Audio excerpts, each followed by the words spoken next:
Pemirsa, Bank Indonesia kembali menggelar Karya Kreatif Indonesia atau KKI dan Festival Ekonomi dan Keuangan Digital atau FEKDI 2024. Ini pertama kalinya FEKDI yang sudah berjalan 4 tahun sejak 2021 berkolaborasi dengan KKI yang sudah diselenggarakan 9 kali sejak tahun 2016. Untuk selengkapnya mari kita tanyakan langsung kepada Kepala Departemen Pengembangan UMKM dan Perlindungan Konsumen Bank Indonesia, Anastuti Kusumo Wardani yang akrab dipanggil Nita. Bu Nita, selamat pagi. Selamat pagi Bang Leo.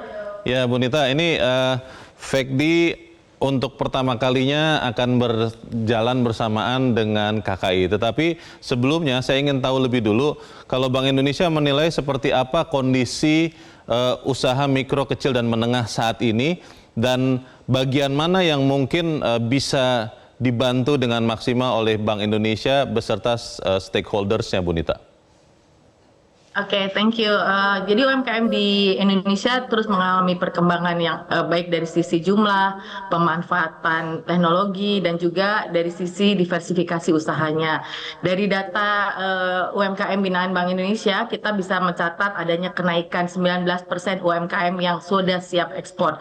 Dan nilai omsetnya juga naiknya luar biasa, 97,4%. Kemudian juga UMKM ini juga merupakan pengguna kris yang terbesar. Jadi porsi transaksinya sampai mencapai 75%.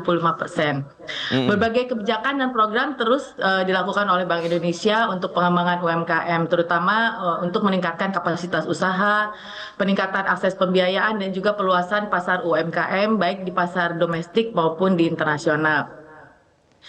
Tapi memang seperti diketahui bahwa walaupun pertumbuhannya positif, namun masih banyak juga tantangan yang dihadapi oleh UMKM. Misalnya terkait akses permodalan, akses aspek produksinya, kemudian akses pasar, keterbatasan kapasitas, dan juga kapabilitas SDM-nya itu sendiri. Dan juga masih ada ruang untuk meningkatkan pemanfaatan teknologinya. Misalnya mungkin saya kasih contoh satu aja ya Bang, yang tentang perolahan akses pembiayaan. UMKM ini juga masih mengalami beberapa tantangan.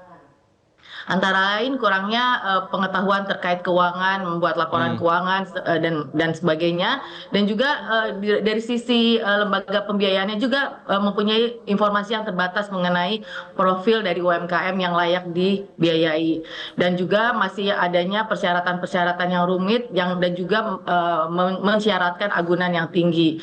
Kemudian kalau dari aspek produksi kita lihat sendiri UMKM juga masih banyak sekali yang masih belum konsisten ya Bang ya untuk menjaga kualitas dan kuantitas produksinya. Mungkin itu beberapa contoh. Dan disitulah ruang-ruang yang kita Bank Indonesia coba masuk untuk terus meningkatkan kapabilitas dari UMKM itu sendiri. Baik, Bu Nita, tadi Anda sudah sebutkan bahwa tantangan UMKM salah satunya adalah masih banyak yang harus dibuat atau dibantu supaya bankable ya Bu ya.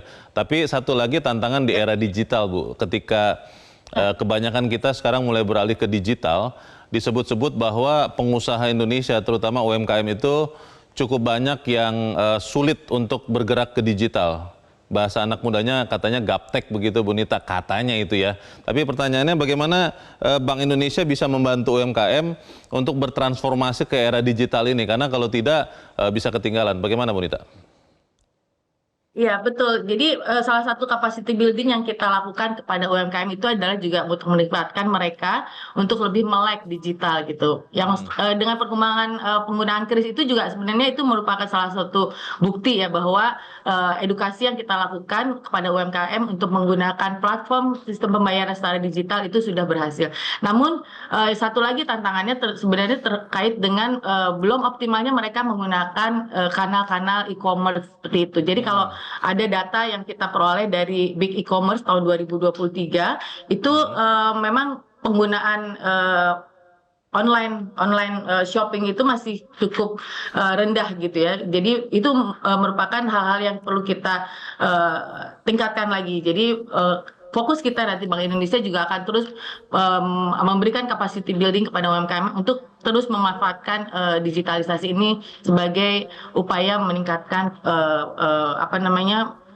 usaha mereka. Begitu Bang. Bu Nita, tentunya Bank Indonesia sendiri tidak akan bisa berhasil mengangkat UMKM untuk bersaing di era digital. Ada sekian kementerian lembaga yang berjalan sama-sama dengan Bank Indonesia. Bagaimana sinergi itu berjalan sejauh ini, Bu Nita?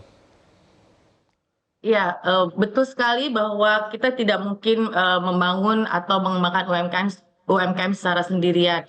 Jadi kalau tagline kita itu adalah sinergi dan kolaborasi. Jadi kita selalu berkolaborasi dengan kementerian, lembaga, maupun juga dengan pelaku usaha untuk memperoleh hasil yang lebih optimal. Jadi kalau untuk global sendiri, kita udah punya, Bank Indonesia udah punya beberapa flagship program. Ini juga merupakan kolaborasi dengan kementerian dan lembaga. Yaitu yang pertama yaitu misalnya penyediaan panduan UMKM Go Global. Jadi buku ini rupanya sudah juga digunakan oleh beberapa kementerian dan lembaga untuk ketika mereka melakukan pembinaan kepada UMKM binaan mereka. Kemudian kita juga sudah melakukan perluasan trading house. Jadi di luar negeri, Bang Leo, Bank Indonesia itu sudah bekerja sama dengan Kementerian Perdagangan, Kementerian Koperasi, itu mendirikan kita sebutnya permanent showcase. Jadi di beberapa negara seperti bentuknya adalah Indonesia House of Beans, ada di Tokyo, Malaysia, dan Singapura. Kemudian juga kita punya Indonesia Trading House di Guangzhou di Tiongkok. Jadi ini kita punya semangat yang sama, yaitu untuk memperluas akses pasar UMKM Indonesia ke pasar internasional. Kemudian juga kita punya melakukan promosi perdagangan domestik dan internasional. Ini juga kerjasama dengan berbagai kementerian. Kemudian kita kerjasama juga dengan KBRI di luar negeri, dan juga KJRI. Jadi ini tapi kita lakukannya secara selektif dan targeted. Jadi yang kita sasar sebenarnya adalah event-event yang mengedepankan pendekatan B2B seperti itu, Bang, karena kita ingin dapat buyer besar. Baik. Seperti itu kira-kira. Dan satu lagi mungkin, Bang, kita juga ada inisiasi pengembangan Indonesia Export Hub. Jadi ini nanti juga suatu platform di mana kita mengumpulkan produk-produk UMKM yang siap ekspor, dan juga nanti dilingkan dengan kementerian-kementerian terkait. Jadi kalau mau buyer atau UMKM yang ingin melakukan kegiatan ekspor bisa melihat ketentuannya dari websitenya Kemendak seperti itu, atau bagaimana tata cara ekspor yang lain dengan bea cukai dan sebagainya. Ini semuanya bentuk kolaborasi yang sudah kita lakukan. Bu Nita, FECDI dan KKI sebetulnya sudah efektif untuk menciptakan perubahan, tapi tahun ini Bank Indonesia mengawinkannya. Kenapa itu terjadi dan apa tujuannya akan kita bahas di bagian berikut, dan pemirsa tetap bersama kami, Zona Bisnis segera kembali. Terima kasih Anda masih bersama kami di Zona Bisnis. Bu Nita, tadi saya di bagian akhir sebelum jeda menanyakan kenapa Bank Indonesia menyelenggarakan FECDI dan KKI bersamaan di tahun ini, Bu Nita, tanggal 1 sampai 4 Agustus. Apa yang diharapkan Bank Indonesia? Oke, jadi tema yang kita usung tahun ini memang adalah sinergi memperkuat ekonomi dan keuangan digital serta inklusif untuk pertumbuhan yang berkelanjutan. Tadi kita di diskusi awal kan tahu bahwa salah satu hal yang perlu dikuatkan dari UMKM ini adalah tentang digitalisasinya, bagaimana mereka memanfaatkan digital. Nah, dan Bank Indonesia sendiri juga di FECDI-nya kan sudah ini merupakan forum atau event yang untuk memperlihatkan kepada masyarakat mengenai pencapaian-pencapaian yang sudah dilakukan oleh Bank Indonesia beserta industri di sistem pembayaran dan juga di sektor ekonomi dan keuangan digital. Nah, bagaimana berkolaborasi antara FECDI dengan KKI, itulah kemudian kita gabungkan di sini sehingga tadi tujuan kita untuk membangun UMKM yang lebih digital, dan kemudian ekosistem dari ekonomi dan keuangan digitalnya Bank Indonesia itu kemudian disatukan di satu event besar yang kita laksanakan nanti tanggal 1 sampai 4 Agustus ini. Jadi inklusivitas itu yang kita sasar, Bang Leo. Kita melihat sejauh ini memang FECDI dan KKI sudah efektif. Harapannya sih kalau saya melihat ketika dikawinkan akan ada momentum yang lebih besar. Pertanyaannya Bu Nita, apa saja Bu kegiatan yang akan dilakukan di dalam kolaborasi FECDI dan KKI ini selama 4 hari dari mulai 1 Agustus ini? Oke, jadi banyak sekali talk show tentunya ya, yang kita hadirkan adalah prominent speakers. Kemudian juga ini nanti dibuka oleh, Insya Allah dibuka oleh Pak Presiden Jokowi. Kemudian Hmm. juga nanti akan banyak launching bukan produk ya, launching dari kebijakan dari Bank Indonesia, seperti ada blueprint sistem pembayaran Indonesia, kemudian juga nanti ada beberapa dari kita sendiri, ada namanya launching inovatif, kreatif, digital, uh, kreatifpreneur. Hmm. Seperti itu loh. Jadi ini adalah lebih selebrasi kepada UMKM yang sudah berhasil menjadi lebih besar karena usaha kita bersama, seperti itu Bang. Jadi selain itu juga nanti dari UMKM sendiri, dari KKI sendiri, kita akan menampilkan 350 UMKM dari seluruh Indonesia. Itu yang Hmm. hadir offline di JCC. Sementara yang online hampir lebih dari 900 UMKM yang akan bergabung pada event ini. Seperti itu, Bang. Menarik sekali karena Bu Nita sudah katakan yang hadir offline atau di lokasi di Jakarta Convention Center dan online. Kalau untuk masyarakat, Bu Nita, ini kan harapannya tentu bukan hanya kepada pelaku UMKM ya, tapi untuk kita semua. Itu bagaimana kita bisa berpartisipasi? Apakah saya misalnya sebagai masyarakat bisa hadir untuk melihat, untuk mengikuti kegiatan secara fisik, atau juga bisa secara online, atau seperti apa, Bu Nita? Bisa ikut dua-duanya, Bang. Jadi kalau ingin langsung lihat, biasanya kalau terkait dengan produk-produk UMKM atau kita kan KKI ini juga kuat brandingnya dengan Wastra ya, Bang ya.